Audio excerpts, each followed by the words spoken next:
जय श्री कृष्णा। कैसे हैं आप लोग फ्रेंड्स। आज की चर्चा बेहद महत्वपूर्ण होने जा रही है। आज हम चर्चा करने जा रहे हैं एक ऐसे ग्रह की जो हमारे लिए जीवन में संपन्नता के द्वार खोलने जा रहा है। कुछ ऐसी स्थितियों का निर्माण होने जा रहा है जो हमारे लिए काफ़ी रिलैक्सेबल रहने वाली है। हमारी समस्त कह सकते हैं कि 90% तक समस्याओं का निवारण करने के लिए इस समय का प्रादुर्भाव हुआ है। चर्चा कर रहे हैं आजीविका कारक शनिदेव महाराज की।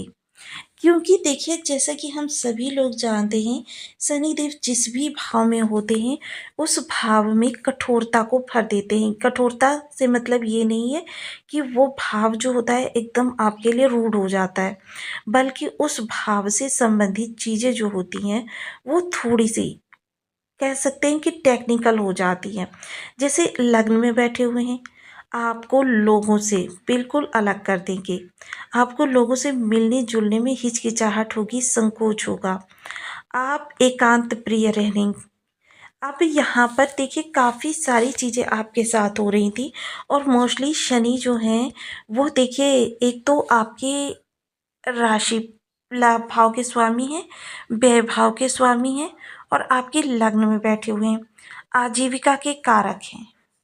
अब लग्न से इनके पास दृष्टियां तृतीय, सप्तम और दसम, ये इतने सारे भावों से अपने प्रभावों को प्रसारित कर रहे थे। साथ ही साथ इनका प्रभाव जो है आपके इस पंचग्रही योग पर भी पड़ रहा था कि देखिए, राशिपति का विशेष प्रभाव पड़ता है किसी ग्रह की विशेष अवस्थाओं को जानने के लिए। क्योंकि जब भी किसी ग्रह की शुभता अशुभता देखी जाती है, सर्वप्रथम उसके राशिपति और नक्षत्रपति को देखा जाता है, ताकि चीज़ें जानी जा सके कि कितनी आपके लिए स्मूथ है, कितनी आपके लिए रिलैक्सेबल है, फ्लेक्सिबल है। बहुत महत्वपूर्ण ये चर्चा का विषय रहेगा, क्योंकि इस दौरान शनिदेव महाराज अपने प्रभावों को समेट रहे हैं। जो विलंबिता वाला प्रभाव है, जो देरी वाला प्रभाव है, जो कठोरता वाला प्रभाव है, क्योंकि शनिदेव जिस भाव में अपना प्रभाव प्रसारित कर रहे होते हैं वहाँ पर देखिए, कठोरता जैसे कि प्रयास आपके बहुत ज़्यादा करवाते हैं।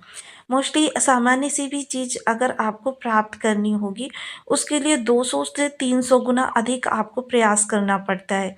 लेकिन शनिदेव की और एक विलक्षणता है कि वह देखिए भाव वृद्धि करते हैं। अब ऐसी स्थिति में देखिए, आपकी लग्न बहुत क्रिएटिव है और बहुत एक्टिव है, कर्मठ है, लेकिन फिर भी आपको वह रिजल्ट नहीं मिल पा रहा है जिसके आप हकदार हैं, जो आप डिज़र्व करते हैं। बहुत महत्वपूर्ण ये समय है जब शनि देव महाराज सूर्य देव महाराज के प्रभाव में आने जा रहे हैं।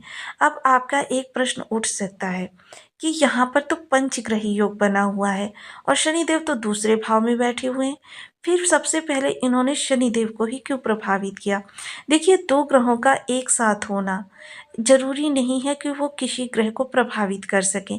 अब जैसे वर्तमान समय में मंगल का डिग्री बल 1 है, लेकिन मंगल इस समय पर अन्य ग्रहों को प्रभावित करने में सक्षम नहीं है। अब यहाँ पर देखिए, डिग्री बल चलता है कि डिग्री बल कितना है किस ग्रह के पास। अब यहाँ पर शनि के पास अगर कहें तो शनि इस समय किशोरावस्था में आ चुके हैं, 7 डिग्री का इनके पास बल है। वहीं अगर सूर्य की चर्चा करें तो सूर्य देखिए इस समय युवावस्था में अग्रसर हो रहे हैं, यानी कि 11 डिग्री का बल है इनके पास।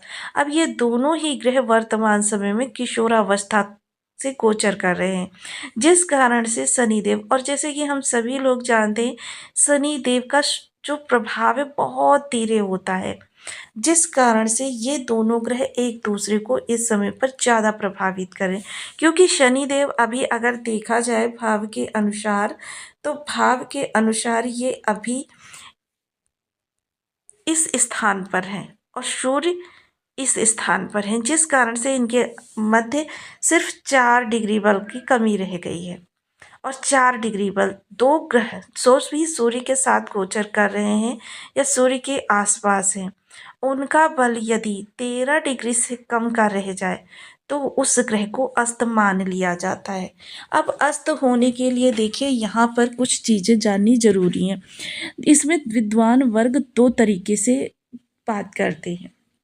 एक विद्वान वर्ग का कहना है कि जब सूर्य और पृथ्वी के मध्य, क्षमा करें, जब ग्रह और पृथ्वी के मध्य सूर्य आ जाता है तो उस ग्रह की जो तरंगे हैं पहले सूर्य से टकराती हैं, और सूर्य से जब टकराती हैं तो उनके प्रभावों को आगे सूर्य अपने द्वारा भेजते हैं, यानी कि प्रभाव जो होते हैं वो सूर्य के माध्यम से मिलते हैं। दूसरा विद्वान वर्ग कहता है जब ग्रह सूर्य की परिभ्रमण, क्योंकि एक निश्चित कक्षा होती है, उस निश्चित कक्षा के माध्यम से ग्रह अपना परिभ्रमण करता है, उस कक्षा में जब वो सूर्य के बहुत अधिक नज़दीक आ जाता है तो उस ग्रह की जो तरंगे निकलती हैं उन तरंगों को सूर्य अपने प्रभाव से आत्मसात कर लेते हैं, और यह जो आत्मसात कर लेते हैं आगे जो उस ग्रह के प्रभाव आते हैं वह सूर्य के माध्यम से आते हैं। अर्थात दोनों ही विद्वान वर्गों का अगर मत माना जाए तो दोनों एक ही निष्कर्ष को निकालते हैं कि उस ग्रह के प्रभाव सूर्य के द्वारा प्राप्त हो रहे हैं। अब जैसा कि मैंने आपको पहले भी बताया था कि जब 1,00,000 कुंडलियाँ देखी जाती हैं तब 1 या 2 कुंडलियों में शनि उच्च के मिलते हैं। जब 1,000 कुंडलियाँ देखी जाती हैं उनमें से 2-4 कुंडलियों में शनि सामान्य मिलते हैं, अन्यथा सभी को शनि के किसी न किसी प्रकार से नकारात्मक प्रभाव ही प्राप्त होते हैं। अब ऐसी स्थिति में शनि के प्रभाव जब अस्त हो जाएंगे तो किस तरीके के हमको प्रभाव प्राप्त होने वाले हैं, तो बने रहिए हमारे साथ इस वीडियो में एंड तक, आपको बहुत कुछ जानने के लिए मिलेगा। वीडियो बहुत ज्ञानवर्धक होने वाला है। आपकी लग्न में 12 नंबर बना हुआ है तो ये राशिफल आपके लिए, यदि कुंडली में कहीं भी चंद्रमा के साथ 12 नंबर बना हुआ है तो ये राशिफल आपके लिए। कुंडली ना होने की स्थिति में आप इसे नाम राशि से भी देख सकते हैं।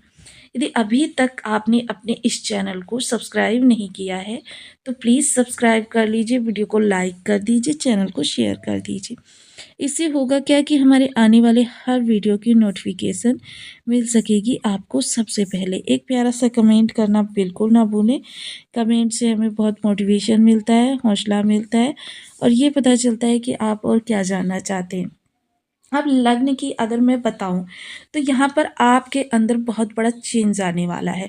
जो आप एकांत प्रिय हैं, जो आप खुद से ही बात करना पसंद करते हैं, खुद के साथ रहना पसंद करते हैं, वो इस समय पर सोशल होना प्रारंभ करेंगे।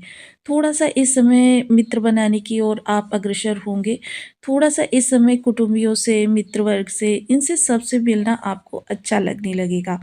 वहीं जब इनकी तृतीय दृष्टि आपके कर्म स्थान पर जाएगी तो मोस्टली जो आपकी जो 200 300 तक आपके प्रयास जा रहे थे उनका प्रतिफल आपको 70-80 तक मिल रहा था, तो अब इस समय पर जो आपके प्रयास होंगे वो प्रयासों में कमी आएगी क्योंकि रिजल्ट बेहतर निकलेगा।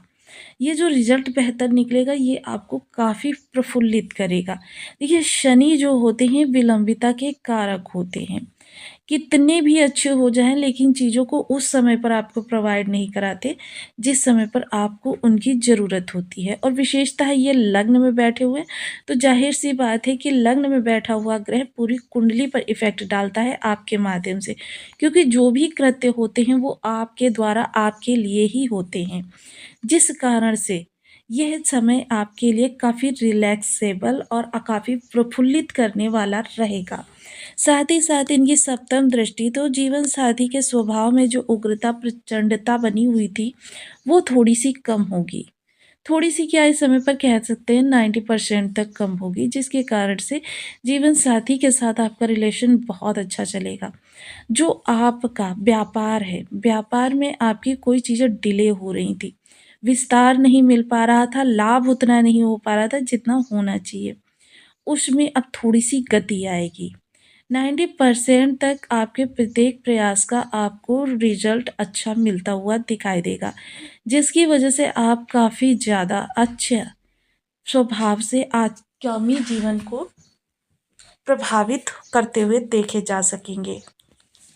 दसम दृष्टि जो आपकी आजीविका स्थान पर जा रही है, इसका प्रभाव ये होगा कि आपके जो कार्यों में विलंबिता बनी हुई है या वहाँ पर बहुत ज़्यादा समस्याएँ चल रही हैं, उन समस्याओं का निवारण इस समय पर होगा। जिसकी वजह से आपकी कह सकते हैं कि 90% तक समस्याओं से आपको रिलैक्स मिलेगा, फ्री होंगे आप उन समस्याओं से, जो समस्याएँ आपके लिए परेशानियाँ क्रिएट कर रही थीं। आपके जीवन की जो विषम परिस्थितियाँ आपको बहुत ज़्यादा डिले कर रही थी, आपकी चीज़ों को खराब कर रही थी। आपका प्रयास होकर भी आपके लिए चीज़ें बेहतर नहीं हो पा रही थी। उसमें अब आपको काफ़ी ज़्यादा अच्छा प्राप्त होने वाला है। लेकिन देखिए, इसके लिए आपको अभी से उपाय करने प्रारंभ कर देने चाहिए, क्योंकि उपाय करने से ग्रह में शुभता आ जाती है।